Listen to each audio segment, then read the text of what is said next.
नीट UG 2025ची परीक्षा ही 4 मेला झालेली आहे आणि त्याबद्दल आपण डिटेल ॲनालिसिस या अगोदर केलेलंच आहे। तर पेपर कसा होता आणि कट ऑफ काय राहणार आहे त्याचं प्रेडिक्शन आपण या अगोदर केलेलं आहे। परंतु आता सर्वांना उत्सुकता आहे की या पेपरची आन्सर की केव्हा रिलीज होणार आणि OMR शीट केव्हा येणार। तर या बाबतीतली संपूर्ण माहिती आजच्या व्हिडिओमध्ये आपण बघणार आहोत। तत्पूर्वी तुम्ही चॅनलवर नवीन असाल तर चॅनलला सबस्क्राइब करा आणि बेल आयकॉन प्रेस करा।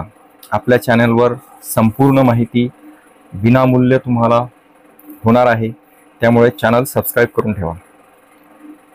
तर बघा, दरवर्षीच्या अनुभवानुसार NTA ची जी आन्सर की असते, आता 2016 पासून मी बघत आलेलो आहे की ज्यावेळेस पेपर होतो, पेपर झाल्यानंतर साधारण 20व्या दिवशी आपल्याला NTA ची प्रोव्हिजनल ऑफिशियल आन्सर की येत असते आणि ज्या दिवशी आन्सर की आली त्याच दिवशी संध्याकाळपर्यंत आपल्याला आपल्या मेलवर आपण जो रजिस्ट्रेशन करताना ईमेल ID दिलेला आहे त्या ईमेलवर OMR शीट येत असते। तसेच आपल्या लॉग इनवर सुद्धा आपल्याला OMR शीट डाउनलोड करता येत असते। तर साधारण आता 4 तारखेला पेपर झालेला आहे, तर आपली आन्सर की ही 24 मेला येणार आहे किंवा 24 मे पासून तर पुढे ती केव्हाही येऊ शकते। 24 मेच्या आत तर येणार नाहीये। याच्या अगोदर असं झालेलं आहे की एखाद्या वेळेस 18व्या दिवशी सुद्धा येते, म्हणजे 22 मेला सुद्धा येऊ शकते। परंतु कन्फर्म जर म्हणाल तर 24 मेला आपली प्रोव्हिजनल आन्सर की येणार आहे आणि त्याच दिवशी आपल्याला OMR शीट सुद्धा डाउनलोड करता येणार आहे। तर हे विद्यार्थी आणि पालकांनी लक्षात घ्यायचं आहे। आता जो आपण स्कोर काढलेला आहे, तो विविध जे कोचिंग सेंटर आहेत त्यांनी आन्सर कीज तयार केलेले आहेत आणि त्यानुसार आपण स्कोर काढलेला आहे। तर बऱ्याच विद्यार्थ्यांचा, पालकांचा असं मत असते की याच्यावर किती विश्वास ठेवायचा। तर जवळपास हे जे मोठमोठाले इन्स्टिट्यूट असतात त्यांनी जे आन्सर की काढलेले असतात ते जवळपास 99% 99% ते बरोबर असतात। क्वचित एखाद दोन प्रश्नाचं आन्सर हे NTA ला वेगळं असू शकतं, NTA ला वेगळं वाटू शकतं, त्यामुळे NTA आपल्याला त्या पद्धतीने आन्सर की देईल। परंतु असा अनुभव आहे की 99% ते बरोबरच असतात। परंतु यावेळेस वेगवेगळ्या कोचिंग सेंटरने वेगवेगळ्या उत्तरं दिलेले असे काही क्वेश्चन्स आहेत। असे जवळपास 3 ते 4 क्वेश्चन्स आहेत, तर त्यामध्ये डिफरन्स पडू शकतो। या अगोदर मला वाटतं 2017ला असं झालं होतं की कोचिंग सेंटरच्या आन्सर की नुसार विद्यार्थ्यांचे 20 ते 25 मार्क्स मायनस झाले होते। तर तसं देखील होऊ शकतं। तर त्या बाबतीत विद्यार्थ्यांनी काळजी घेणं गरजेचं आहे। आजचा जो स्कोर आहे आपला, त्यामध्ये जे क्वेश्चन कन्फ्युजन म्हणजे कॉन्ट्रोव्हर्शियल क्वेश्चन जे आहेत ते आपण चेक करायचे आहेत आपल्या पेपरवर। आता ज्यावेळेस आपल्याला NTA ची ऑफिशियल आन्सर की येते त्यावेळेस तुम्हाला मी अपडेट देणारच आहे। आन्सर की आल्याबरोबर तुम्हाला व्हिडिओ मिळेल।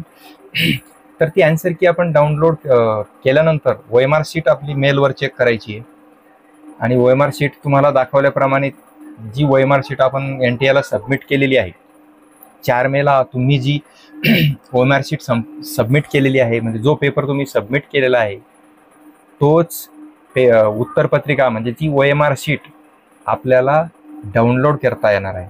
आणि ती डाउनलोड केल्यानंतर त्याच्यामध्ये सर्वात प्रथम आपण काय करायचं आहे, तर आपला रोल नंबर बरोबर आहे की नाही, किंवा आपलीच OMR शीट आपल्या लॉग इनला दिसते की नाही, का दुसऱ्याची दिसते, सर्वात प्रथम ते तपासायचे।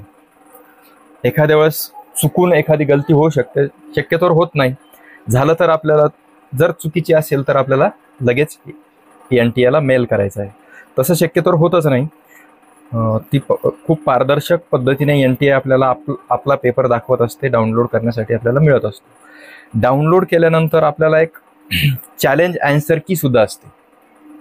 आन्सर की आपण तपासून बघू शकतो आणि जी आपण OMR शीट सबमिट केलेली आहे त्या OMR शीटचा रिस्पॉन्स रेकॉर्ड केलेला आहे की नाही, NTA ने तो रेकॉर्ड केला का नाही ते सुद्धा आपल्याला दाखवते. म्हणजे चॅलेंज आन्सर की म्हणजे आपण जे गोल घोटलेले आहेत आपल्या OMR शीटवर तेच कम्प्युटरने ॲक्सेप्ट केलेले आहे की नाही हे सुद्धा आपण तपासू शकतो. ते आपण तपासायचं आहे त्यावेळेला तुम्हाला प्रत्यक्ष स्क्रीनवर जाऊन मी तुम्हाला दाखवणार आहे की कशी आपल्याला आन्सर की चेक करायची आहे.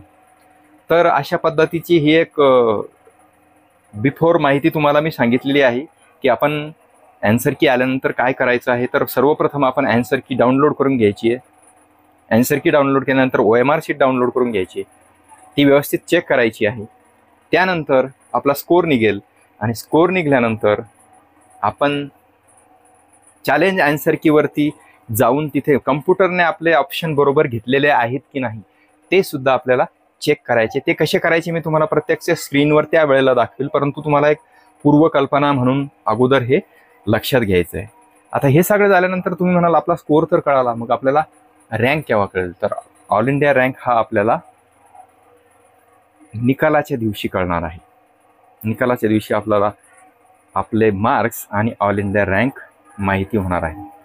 तर आपलं सिलेक्शन हे ऑल इंडिया रँकवर होणार आहे, बरोबर आहे. बरेच काउन्सिलर सांगत आहेत तुमचं रँकवर सिलेक्शन होणार आहे, रँकवर सिलेक्शन होणार आहे, परंतु आपले मार्क्ससुद्धा त्या मार्कनुसारच आपले रँक येणार आहे हे पण लक्षात घ्यायचं आहे विद्यार्थी मित्रांनी. आणि आपण जे कट ऑफ प्रिडिक्ट केलेले आहेत तर हे मागील 10 वर्षाचा अनुभव आपल्याला आहे आणि त्या अनुषंगाने आपण ते कट ऑफसुद्धा प्रेडिक्ट केलेले आहेत. त्याचे व्हिडिओ तुम्हाला डिस्क्रिप्शन बॉक्समध्ये आणि एंड स्क्रीनवर मी देणार आहे, तर ते निश्चित बघून घ्या. तर अशा प्रकारचं हे आन्सर की आणि OMR शीटबद्दल मी तुम्हाला संपूर्ण माहिती दिलेली आहे. याबद्दल तुम्हाला काही शंका असेल तर कमेंट बॉक्समध्ये कमेंट नक्की करा. तुम्हाला जर आमची ऑफलाईन ऑनलाईन दोन्ही पद्धतीने आम्ही काउन्सिलिंग करणार आहोत, जॉईन व्हायचं असेल तर तुम्ही डिस्क्रिप्शन बॉक्समध्ये दिलेल्या लिंकवर जाऊन पेमेंट करून रजिस्ट्रेशन करू शकता. आता OMR शीट आणि आन्सर की आल्यानंतर रिझल्ट केव्हा लागणार, तर साधारणतः त्यानंतर 1 आठवड्यानंतर आपला रिझल्ट लागतो. म्हणजे आपल्याला 24-25ला जर आन्सर की आली तर आपला 1 ते 5 जूनच्या दरम्यान रिझल्टसुद्धा डिक्लेअर होणार आहे. त्यांनी टेंटेटिव्ह डेट जी सांगितलेली आहे ती आहे 14 जून, पण त्या अगोदरच आपला रिझल्ट हा लागणार आहे. अशा पद्धतीने तुम्हाला हा व्हिडिओ आवडला असेल तर व्हिडिओला लाईक करा. गरजू विद्यार्थ्यांपर्यंत व्हॉट्सअप इंस्टाग्रामला नक्की शेअर करा. धन्यवाद. जय हिंद, जय भारत.